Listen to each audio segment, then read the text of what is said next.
Hiya! Thanks for joining here for this review of Disney's Aladdin, the latest one, 2019 version. Now, let's get a couple of things out of the way very first. I thought the film was fine, I quite liked it. It's decent. It's not so mind-blowing that you must see it overseeing the original cartoon. To me, it doesn't bring anything substantially different to the original cartoon. There are some things I do like, and there may be things that people are not so keen on, but we'll see. I'll talk about that in a second. Now, Disney's obviously going on this trend of trying to remake everything. They've got 3 different remakes coming out this year. We've had Dumbo already, we've had the Aladdin, now we've got the Lion King coming. I think most people are most excited for The Lion King. It's a more beloved story, etc., and it's something that people really resonate with, and I think a lot of people are looking forward to seeing that. But I'm not quite sure what Disney's doing with this thing. It does feel like they're really sort of determined to remake everything they've ever made in the past, rather than coming up with ways of doing new stories, new adaptations.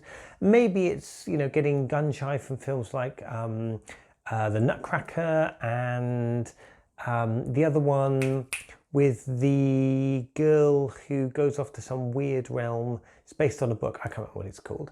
But they've done a few things recently that have kind of bombed when they've tried to do original stuff. So they seem to be milking Marvel, as it were, for everything it's worth, milking Star Wars, but they're backing off that now a little bit.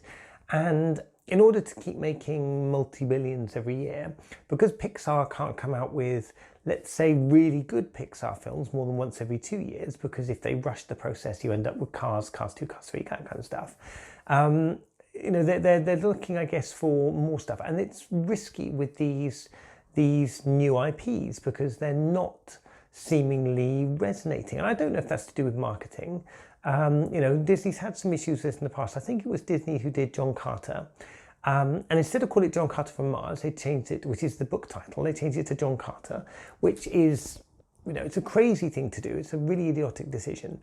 And they did a bad job of marketing that film. And again, it's one of those things that they put a lot of money into, big sort of budget, spectacular, and it kind of, you know, tanked a bit. But what we've seen with Dumbo, for example, says that this isn't necessarily going to work out for them if you go for a tried and tested IP. Because Disney probably has, you know, 20, 30 different well-known things in its background, where you've got Snow White and the Seven Dwarfs and that kind of stuff, and it's all very popular. But there really isn't enough story there to make something, although they have tried, that is going to get people into the cinema. There are probably maybe 5 of those big ticket, real fan favourite films that they can remake, Lion King being one of them, that's probably going to guarantee them the big bucks. But they're the films that made the big bucks in the first place when they were released. Lion King made a huge amount of money when it was released. Anyway, I find this whole thing a bit tiresome by now, and I'm not really looking forward to Lion King that much because I've seen the film, and if they're just going to do a like-for-like remake, I've seen it. It's just different voice acting. I know it's, you know, it's computer generated versus animated, and that'll be a curiosity, be quite fun, much as Jungle Book was. But Jungle Book's story didn't particularly wow me, didn't grip me more than the original cartoon. It's still basically exactly the same story, and I've read that story, and I know what that story, you know, really means. I know the darker side of that story, and it's still the Disney sort of clarified version of this. I'd like to see Disney do something to go back to some of their old films and address the way that they have Disneyfied them. I'll give you a classic example, the story of Pocahontas. The story of Pocahontas is tragic and is pretty awful, and the guy that was, I don't remember the guy's name, but the guy who was, you know, represented in the cartoon version, this guy that she saved by putting her own head on the chopping block, etc. That's a tiny portion of her life. She didn't marry that guy. He just disappeared. He got very ill, I think, and she ended up moving to England and being sort of paraded as this noble savage around England in high society. She had a really, really weird, awful life. Now, Disney tends to make these sanitized, friendly versions. It would be quite interesting to see Disney do something with their live action. I know this makes it a bit difficult if you're trying to get kids into the cinema, but do cartoons for kids. If you're going to do live action, at least tell a story that's perhaps a little bit more adult in its nature. Anyway, moan over Aladdin. I thought it was good. Will Smith's good in the film. I think as a genie, he's really personable, and I'm not that attached to Robin Williams' performance that I'm going to get bent out of shape if I see something that isn't, Robin Williams. So that's not really going to be a big deal for me. But what I really, really liked, and again, I don't know the actor's name, but what I really, really, really liked was Jafar. Now, we all know that in films, if you see a vizier or a grand vizier, they're going to be evil. They're always these arch, guys, little beards. They've got their big arched eyebrows, fabulous eyebrows, and they've got their massive big hats, very tall, very skinny, and they're always plotting and scheming.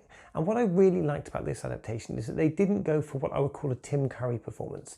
They didn't go for that arch, overly camp Tim Curry. I love Tim Curry, but that tall, sort of weird look where you just look at them and go, they're obviously evil. In this film, the guy playing Jafar was much more softly spoken.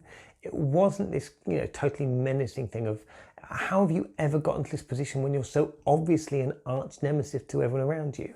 In this film, they really took him in a sort of much more softly spoken way, and I like that. That worked to me. I found him much more menacing because he was sort of quiet at times, and when he raised his voice, it had a difference to it. It carried that resonance of a change in tone from him.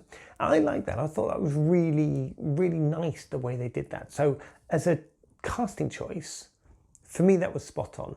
Not to go this mustache twirling arch nemesis, I thought was great. Now, there are some films where that works. So, for example, Gaston, when they cast Luke Evans as Gaston in Beauty and the Beast, it's exactly that kind of over-the-top camp, loves himself character that Gaston is, which suited that mustache twirling, look himself in the mirror, incredibly vain approach, and I liked that.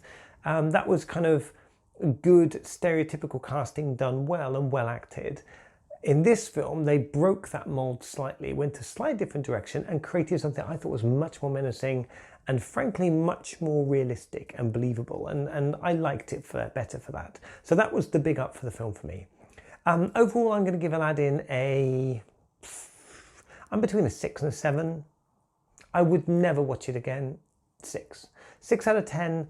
It's a fine film. I wouldn't give the original more than a 7, but probably it would be that one notch a little bit higher.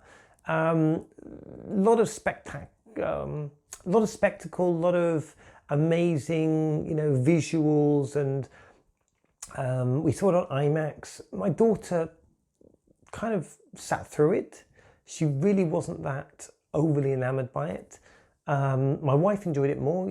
She culturally it resonates with her, let's put it that way. So the visuals and the atmosphere is very, very resonant for her. So I think she got a lot more out of that. For me, for my daughter, it's much more of a it's fine, it's all right, but nothing special.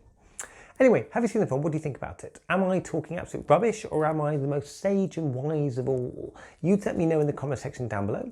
If you have anything you want to talk to me about other than through the comment section, you can reach me through my email address, which is juliettesnoir@gmail.com, or the website juliettesnoir.uk. Feel free to like, share and subscribe. Click the little bell to stay notified, and look forward to talking to you on the next video. Thanks as ever, and bye. Bye.